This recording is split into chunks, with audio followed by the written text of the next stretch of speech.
Welcome to Voices of Atlanta, where I try to capture the stories of the people I meet on the streets of Atlanta by asking them some of life's smaller questions. In this conversation, I talked to Kelly about the clique-ish culture of Atlanta, the influence of her children, and embracing the randomnesses of life. This conversation reminds me of a quote from the writer Jeanette Winterson, who said that life cannot be calculated. Randomness is part of the equation.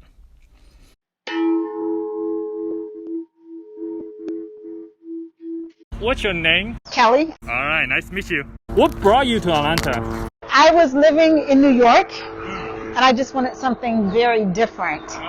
So my choices were Atlanta, Houston, or Chicago. Okay.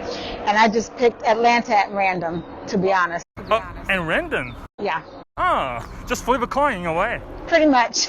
So did you think you're making the right choice? It's okay. I mean, Atlanta has been good to me. I don't love the city, though. Yeah. You know, I don't love the culture of the city, but I mean, it has been good to me over the years. I've been here a long time now. Let's be candid a little bit. Like, what don't you like about the city? That way we can improve, right? It's really grown. I like that. I love the weather. I just don't think the culture of Atlanta, I mean, it has improved. What specifically about the culture? It's very much, what's the word I'm looking for? It's very clique-ish. Mm-hmm. And I feel like a lot of it is still like the good old boys try to run things and keep things a certain way. Okay. Yeah, I can see that. So, where did you grow up? In Indiana. Oh, Indiana? Uh-huh. That's not the first city I went to when I came to the U.S. Really? I went to high school there for a year. Who would go there? I don't know, me, I guess. No better, I guess. But yeah, it was a very surreal experience because I didn't speak any English. If you could give credit or thanks to one person in your life that you don't give enough credit or thanks to, who would that be? Honestly, I really think to God. You know how you're raised to be very spiritual and everything, and then you kind of lose your way. Yeah. Then you come back. So I just think for all my strengths, my accomplishments, you know, just any of the low roads that I've made it through, I really have to give thanks to God that I made it through that.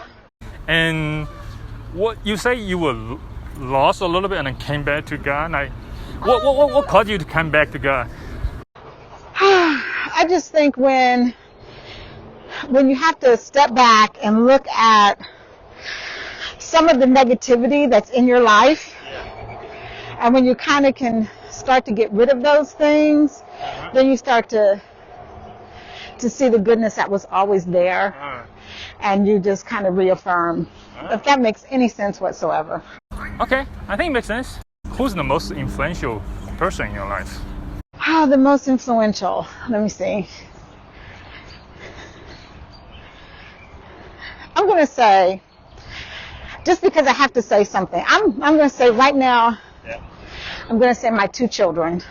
Because, you know, they're young adults now, and they're, you know, just really, very ambitious, going after their dreams, and they just remind me of things that I've wanted to do that I maybe just haven't done throughout the years. And I don't know, they're a real big influence on all my positivity right now.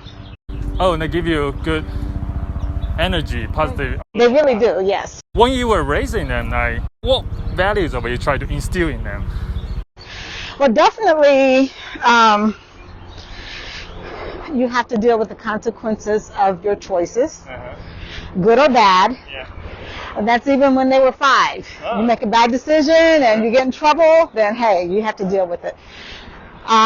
You're responsible for your own life. Be respectful of other people at all times, especially if they have like different opinions than yours. You don't have to agree, but just be respectful of what people think and feel. Yeah. Regarding decision making, right? If they make a mistake, and then how did you teach them the consequences? Well, the thing is that you can make a mistake, but you can always learn from it. You know, you learn from everything that happens, and sometimes you get a better lesson from the mistake. You learn not to do it again, for one thing, and then you also learn how to do it right or better the next time. So if there's mistakes, it's not a matter of just getting really angry or upset. That's good. What's the best lesson you have learned from someone or something? I'm going to say, I mean, you probably would have to ask them, but I probably would say that they learned a lot through the death of their father. Just resilience. Yeah. What's important in life? You know, you already know that family is important, but you just get a deeper bond. You know, not taking every day for granted and just enjoying each moment. Those types of lessons. I see. What's the best lesson that you have learned from something or someone? The best lesson that I've learned is that I need to be more, let's see, what's the word I'm looking for? More in tune with what I really want.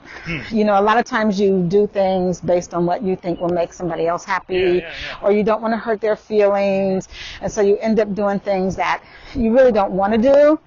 I think that every day I'm just better at saying no and just doing what I want to do in that respect, and stop trying to please everybody else and please myself. Wow. What caused you to, I mean, I'm struggling with that myself as well, but what caused you to come to that realization that you need to say no more?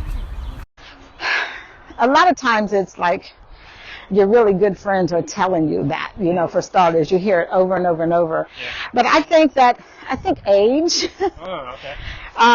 you get to a point where you just say, you know what, I'm just not doing that anymore. Yeah. And I think a lot of that came with age, to be honest.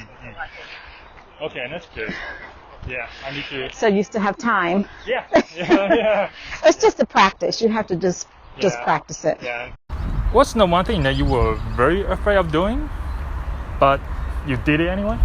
Oh, I did it anyway. I was like, I'm still afraid of doing a lot of things, and I haven't done them yet. But that what? No, well, you know, I would like to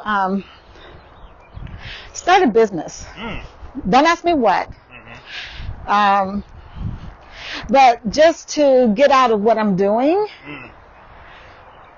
because I just don't feel fulfilled in what I'm doing. And I keep saying, just let me get out, do something different that I really enjoy. But sometimes it's hard to remember what that is, and then actually doing it. It's scary. What's the saddest moment in your life? The saddest moment.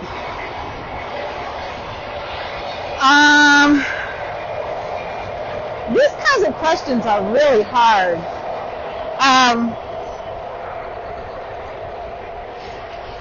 I can't think of the saddest moment right now, but I will say, when I do have sad moments, I try to find something positive in that moment,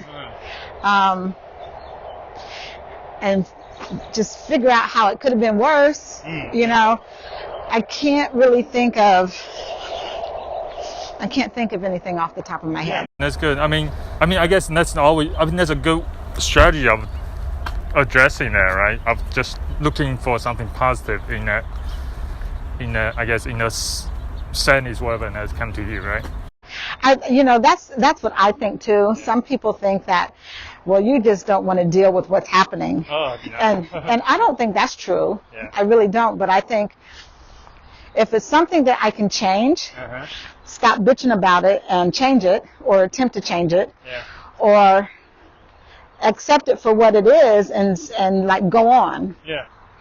You know, there's so many things that we have strong emotions about that we just fuss and fuss and fuss, but we don't do anything about it.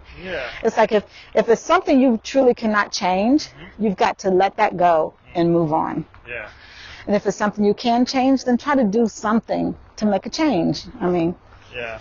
Well, since we are in a cemetery, like, do you think about that often or no? no. No, okay. You know, a lot of my friends don't want to walk through this cemetery. I love coming through this cemetery. It's almost, I think it's crazy that everybody thinks it's a park. I do think that's crazy, but yeah, but I love to walk through here, especially in the spring and the flowers, and you can sit out, you can read a book, which I've never done that, but Speaking of books, what book would you recommend to? no, see, I read all kinds of crazy books. Okay. There's sometimes when I don't know what to read, and I will go to the library and I'll close my eyes and just run my hands across the books, and I'll pick one and I'll say, I'm going to read it. Just because it's something different. Sounds like you like to do those kind of random encounters in a way. Now you randomly choose Atlanta and you came to Atlanta. Well, I did. Yeah. So what's your favorite book? Well, let's see. Well, there's one book that I really like. It was Memoirs of a Geisha. I thought that was very good. There's another book that I really like, which is totally different. God, what is the name of it? It's a 3-book series. And I can't even think of the first name. But it's by... Twilight? No, but it's similar. I mean, it's similar, but not. But it does have to do with... this is what's crazy. It has to do with when Jesus died on the cross, some people stole his blood. And they did a ritual and drank it, and they live forever. So they're not vampires or anything. They're still their regular people, but they live forever. And this is a 3-book series of the life of one of the guys. Okay. And it's really good. Okay. All right. And last 2 questions. What if you could undo a previous decision you made? What would it be? Wow. If I could undo a decision, I probably would have studied something different in college. And, had a different career path. And what's another thing you would study? What would I study? Oh, see, now that's another hard question. I don't know. I probably would go into a more creative field. I don't know what. Okay. But something more creative and just do my own thing. Yeah.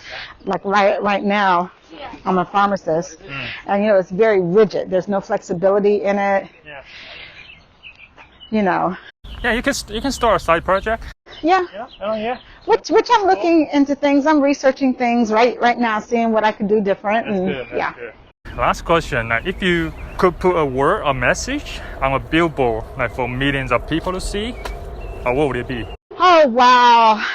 I probably would say, respect each other, love each other, accept the differences that we all are. Yeah. And just respect that. Awesome. Respect each other. Thank you, Kelly. It's nice meeting you. This was different.